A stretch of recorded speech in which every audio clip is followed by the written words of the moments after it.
Hello बच्चों, कैसे हैं आप सब। आई होप कि आप लोग काफी अच्छे होंगे। वेलकम आप सभी का आपके अपने प्यारे से स्टडी प्लेटफॉर्म बोर्ड एजुकेशन पर। प्यारे बच्चों, जैसे कि सभी को पता होगा, क्लास 12 मंथली एग्जाम चल रहा है, क्योंकि मई मंथ में आयोजित की गई थी। आज हमारे पास आया हुआ है होम साइंस का क्वेश्चन पेपर, जिसको हम लोग गृह विज्ञान कहते हैं। किसी स्टूडेंट ने मुझे भेजा है और आज हम लोग टोटल 30 क्वेश्चन का पूरा सोल्यूशन करने वाले हैं इस क्लास में। तो बिल्कुल आप लोग को ध्यान से देखना है। कुछ क्वेश्चन आप लोग को थोड़ा कम दिखेगा, लेकिन आप लोग को मैनेज कर लेना है, ठीक है। और टोटल 30 क्वेश्चन में आप लोग को 25 क्वेश्चन का ही आंसर देना होता है।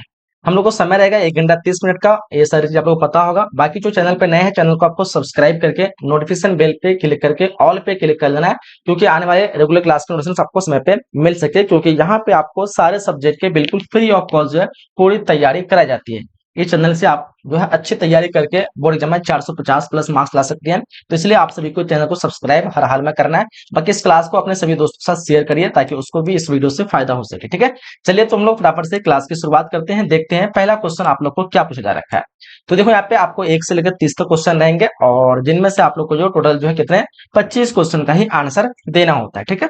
तो देखो, फर्स्ट नंबर क्वेश्चन आप लोग को क्या पूछ रखा है, ध्यान दीजिएगा। पहला नंबर क्वेश्चन, सबसे बड़ी जो है अंतःस्रावी ग्रंथि इनमें से कौन है। तो सभी को आपको पता होगा, हम सब जानते हैं, जो सबसे बड़ी अंतःस्रावी ग्रंथि है वो आपका ऑप्शन डी थायराइड ग्रंथि है। क्या है, ऑप्शन डी पे हम लोग को राइट लगाना फर्स्ट नंबर क्वेश्चन का, ठीक है।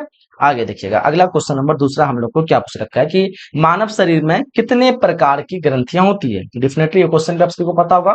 तो मानव शरीर में जो टोटल 3 प्रकार की अंतःस्रावी ग्रंथि होती है। कितने प्रकार की होती है, तो आपको लगाना है ऑप्शन बी, यानी 3 प्रकार की होती है, ठीक है। आगे देखिएगा, अगला क्वेश्चन, क्वेश्चन नंबर तीसरा हम लोग को क्या पूछ रखा है, ध्यान दीजिएगा। क्वेश्चन नंबर तीसरा कह रहा है, निम्न में कौन सी अंतःस्रावी ग्रंथि नहीं है। इनमें से कौन जो कि अंतःस्रावी ग्रंथि नहीं है, यानी अंदर की ग्रंथि नहीं है। तो देखेंगे ये सारे अंदर विरेचन वगैरह सब अंदर की है, लेकिन पसीना ग्रंथि जो कि बाहरी ग्रंथि है, ये अंतःस्रावी ग्रंथि नहीं होगा। तो ऑप्शन ए पे हम लोग को राइट करना है, ठीक है। आगे देखिए, कह रहा है कि सबसे आम अंतःस्रावी विकार जो है वो क्या है। सबसे आम अंतःस्रावी विकार यहाँ पे आप लोग लगा दो मधुमेह। ऑप्शन ए ही राइट होना चाहिए। तो इस क्वेश्चन का आंसर आप लोग फोर नंबर क्वेश्चन का ऑप्शन ए पे टिक लगा दो, ठीक है। फोर नंबर क्वेश्चन का जितना ऑप्शन ए लगा दो, बिल्कुल आपका आंसर राइट होने वाला है।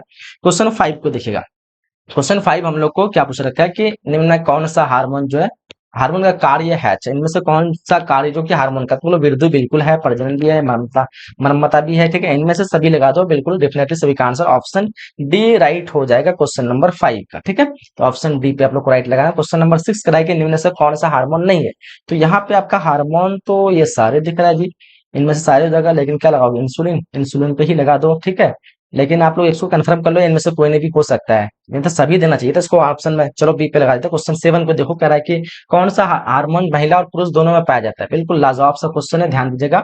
महिला और पुरुष दोनों में पाया जाता है। तो इनमें से जो आपको ना टेस्टोन तो होगा नहीं, यहाँ पे प्रोटेक्शन, यहाँ पे आपको एस्ट्रोजन लगा देना है, ठीक है। एस्ट्रोजन यानी ऑप्शन सी लगाना है, जो कि महिला और पुरुष दोनों में ये पाए जाते हैं हार्मोन, ठीक है। क्लियर है। तो इस क्वेश्चन का आंसर हम लोग को ऑप्शन सी पे राइट करना है। चलिए आगे बढ़ते हैं नेक्स्ट क्वेश्चन। चलिए क्वेश्चन नंबर 8 यहाँ पे पूछ रखा है कि निम्न में से कौन पर्यावरण प्रदूषण का मानव निर्मित कारण है। पर्यावरण प्रदूषण का मानव निर्मित कारण, धूल, परिवहन, ये आपका क्या है, जगन की आग, जंगल की आग। अच्छा, ये पर्यावरण प्रदूषण का मानव निर्मित, मानव में परिवहन ही होगा ना। ऑप्शन बी पे लगा दो, ठीक है। ऑप्शन बी ही राइट होने वाला है, ठीक है। चलिए क्वेश्चन 9 को हम लोग देखते हैं, कह रहा है किस प्रकार का प्रदूषण पर्यावरण को सबसे अधिक प्रभावित करता है। तो सबसे अधिक प्रभावित जो करता है ना, वो आप लोग को वायु पे लगा देना है, ठीक है। तो क्वेश्चन नंबर 9 का आप लोग ऑप्शन ए पे लगा दो, वायु प्रदूषण सबसे अधिक पर्यावरण को प्रभावित करता है, ठीक है। जो चलिए आगे देखिए, हम लोग क्वेश्चन नंबर 10 में लोग क्या पूछ रहे थे, वायु प्रदूषण से कौन सी बीमारी नहीं होती है। तो वायु प्रदूषण से देखोगे तो यहाँ पे एलर्जी भी होती है, अस्थमा भी होती है, बकवास ये भी होती है। लेकिन जो गठिया की बीमारी है, तो वायु प्रदूषण से नहीं होगा, है ना। ये तो हड्डी में बीमारी होती है ना, गठिया की बीमारी, ये वायु प्रदूषण नहीं होगा। ऑप्शन बी लगाना है, क्योंकि नहीं पूछ रखा है ना। कह रहा है कि निम्न से कौन भारत में जल प्रदूषण का प्रमुख कारण है। बोलो जल प्रदूषण का शहरीकरण, वनों की कटाई, ये औद्योगिक अपशिष्ट। तो बोलो ये सारे जो कारण है जल प्रदूषण का, है ना। तो हम लोग को फिलहाल जो यहाँ पे जो है ऑप्शन सारे कारण होने के कारण ऑप्शन बी हम लोग को राइट करना है, ठीक है। इस क्वेश्चन का आंसर डी बता रहा हूँ, बिल्कुल आपका आंसर सही हो जाएगा, ठीक। आगे देखिएगा, अगला क्वेश्चन हम लोग को क्या पूछ रखा है। क्वेश्चन नंबर 12 कह रहा है कि निम्न में कौन जल जनित जो है रोग नहीं है। अच्छा, जल से जो पैदा होने वाला रोग कौन सा नहीं है। क्या होगा, हैजा होगा, तपेंदिक होगा, टाइफाइड होगा, या फिर चेचक होगा। तो यहाँ पे आप लोग को लगाना है 12 नंबर क्वेश्चन, जल, है ना। तो क्या लगाओगे, ऑप्शन सी पे ही लगा दो। क्वेश्चन नंबर 13 कर हम लोग को कि क्या लिखा हुआ है, सतही जल प्रदूषित होता है। सतही जल प्रदूषण होता है महासागरों में, और नदियों में, झीलों में, इनमें से थोड़ा दिख कम रहा है ना। सतही जल, ऑप्शन डी लगा दो इस क्वेश्चन का सभी जगह, ठीक है। सतही जल प्रदूषण होता है, चलो ऑप्शन डी ये सभी में होता है, ठीक है। चलो आगे देखिए, क्वेश्चन कह रहा है हम लोग को कि निम्न में से कौन पानी में उबालने पर मर जाता है। विषाणु, है ना, बैक्टीरिया, परियोजना, ये सारे मर जाते हैं। ऑप्शन हम लोग को डी पे लगाना है। इस क्वेश्चन का आंसर क्या होगा, ऑप्शन डी। थोड़ा क्वेश्चन जो है ना सही से दिख नहीं रहा। क्वेश्चन 15 का प्रदूषण जल में, प्रदूषित जल में से निम्न में से किसे आसानी से हटा सकता है। प्रदूषित जल में निम्न में से किसे आसानी से, या फिर आप ऑप्शन बी ही लगा दो ठोस को, ठीक है, क्योंकि उसको आसानी से हटा सकते हैं। क्वेश्चन 16 का निम्नलिखित में कौन सा जल प्रदूषण का कारण नहीं है। तो कारण कौन सा नहीं होगा, पौधे तो नहीं होना चाहिए मेरे ख्याल से, जानवर है, ये सारे ऑप्शन ए पे लगा दो। क्वेश्चन नंबर 17 कह रहा है कि वायु प्रदूषण को, है ना, वायु प्रदूषण को कम करने का सबसे अच्छा जो तरीका है वो क्या है, बताओ। वायु प्रदूषण को सबसे कम करने का सबसे अच्छा तरीका क्या है। तो आप लोग बोलोगे पेड़ लगाना और उनकी देखभाल करें। उसके बाद क्या कहते हैं, कचरा ना जलाएं हो गया। उसके बाद सार्वजनिक परिवहनों का उपयोग करें। तो बोलोगे यहाँ सारे जो कारण जो है ना, ये सारे कारण से जो है वायु प्रदूषण को बचाया जा सकता है। अच्छा तरीका है ये सब अपना करके। 18 क्वेश्चन कह रहा है कि निम्न में से कौन पर्यावरण प्रदूषण का कारण नहीं है। तो पर्यावरण प्रदूषण, अगर वृक्षारोपण करो तो पर्यावरण प्रदूषण नहीं होगा, है ना।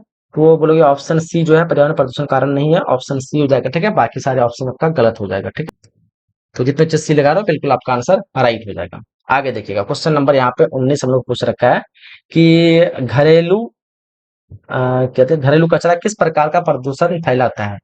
जल प्रदूषण, वायु प्रदूषण, इनमें सभी जो हो सकता है, ठीक है। घरेलू कचरा करा है कि 20 क्वेश्चन की जल शोधन शुद्धिकरण सबसे प्रभावी घरेलू विधि क्या है। अच्छा, जल को साफ करना सबसे घरेलू विधि, सबसे अच्छा विधि। जल को गर्म करना, निष्पादन, क्रोडीकरण, ऑप्शन ए लगा दो। जल का गर्म करना ही हमारा राइट आंसर होगा, घरेलू तरीका। कह रहा है कि आ, प्रदूषण के कारण किस संसाधन की गुणवत्ता खराब नहीं होती है। प्रदूषण के कारण गुणवत्ता खराब नहीं होती है। भूमि, सूर्य, वायु, या फिर आपका सूर्य, सूर्य ही होना चाहिए, ठीक है। प्रदूषण के कारण सूर्य की नहीं होती है। चलो कह रहे हैं हम लोग को कि वायु प्रदूषण के कारण जो होता है क्या होता है, ग्लोबल वार्मिंग होता है, श्वसन संबंधी समस्याएं हो सकती है, मिट्टी का कटाव हो सकता है, भूकंप। तो वायु प्रदूषण से क्या होगा, ग्लोबल पर क्या कहते हैं, ग्लोबल वार्मिंग होगा। ऑप्शन ए पे हम लोग को राइट करना है, ठीक है। चलो क्वेश्चन नंबर 23 का है कि तेज शोर के संपर्क में आने से डैश परिणाम हो सकते हैं। तो देखो, उच्च रक्तचाप होगा, है ना, तो शेर तनाव होगा, नींद में परेशानी, ये सभी हो सकता है, ठीक है। तो ऑल ऑफ दिस हम लोग को राइट लगाना है। जितना चड्डी लगा रहे हो बिल्कुल राइट होगा। उच्च शोर से कर हम लोग को अपशिष्ट निपटान का सबसे जो है महंगा रूप कौन सा है। अपशिष्ट निपटान का सबसे महंगा रूप जो है वो क्या होने वाला है। तो कूड़ा कचरा, यहाँ पे आपका ऑप्शन बी लगा दो, ठीक है। चलो कह रहे हैं हम लोग को निम्न है कौन प्रदूषित वायु के शुद्धिकरण का प्राकृतिक तरीका है। प्राकृतिक तरीका पूछ रखा, प्रदूषित वायु के शुद्धिकरण का। तो देखोगे तो यहाँ पे राइट आंसर क्या लगाओगे, प्रदूषित वायु को शुद्ध करने का तरीका वर्षा ही होने वाला है। पेड़ पौधा ये सभी हो जाएगा, ठीक है। यहाँ पे 36 नंबर क्वेश्चन का आप लोग को ऑप्शन डी पे राइट। तो जितने बच्चे ऑप्शन डी पे लगाए बिल्कुल आपका आंसर सही हो जाएगा। क्वेश्चन 26 करा के घर के अंदर वायु प्रदूषण का मुख्य कारण कौन सा है। घर के अंदर वायु प्रदूषण का मुख्य कारण क्या हो सकता है, सभी तो है नहीं, लकड़ी का ईंधन ही होगा, ठीक है, घर के अंदर। चलो आगे देखो, क्वेश्चन 27 का हम लोग को कि निम्न से शुद्ध जल का प्राकृतिक स्रोत कौन सा है। वर्षा, कुआं, नदी, तालाब। वर्षा है, वैसे सारे हैं लेकिन चलो ऑप्शन ए ज्यादा होगा ना। कह रहा है हम लोग को वाहनों के लिए सबसे कम प्रदूषण फैलाने वाला जो है ईंधन कौन सी है। पेट्रोल, डीजल, या फिर आपका क्या है वो प्राकृतिक गैस। तो सबसे कम तो वैसे ऑप्शन ए ही होना चाहिए, हालांकि सभी फैलाता है लेकिन ऑप्शन ए सबसे कम होगा।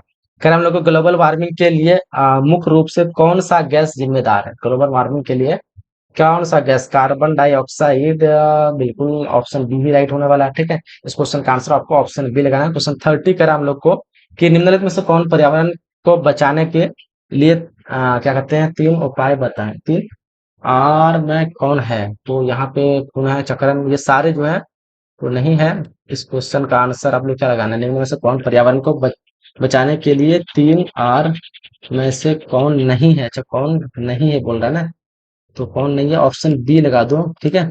ऑप्शन बी हम लोग का बिल्कुल राइट हो जाएगा, ठीक है। जितने ऑप्शन बी लगा रहे हो बिल्कुल एब्सोल्युटली करेक्ट हो जाएगा। तो हम लोगों ने टोटल 30 क्वेश्चन को कंप्लीट कर लिया है, ठीक है।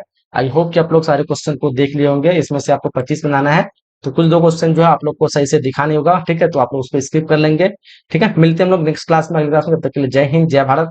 और इस पेपर को आप लोग सभी के साथ शेयर कर दे। अगर ये हो सकता है ओरिजिनल ही हो, क्योंकि मुझे भेजा है तो लग तो रहा है ओरिजिनल ही है क्वेश्चन। अगर नहीं तो फिर अगर ओरिजिनल आता तो मैं आपको नेक्स्ट वीडियो में बता दूंगा। ठीक है, चलिए हम लोग क्लास को यहीं तक एंड करते हैं। मिलते हैं अगले सेशन में, अगली क्लास में। तब तक के लिए जय हिंद, जय Bharat and thanks for watching.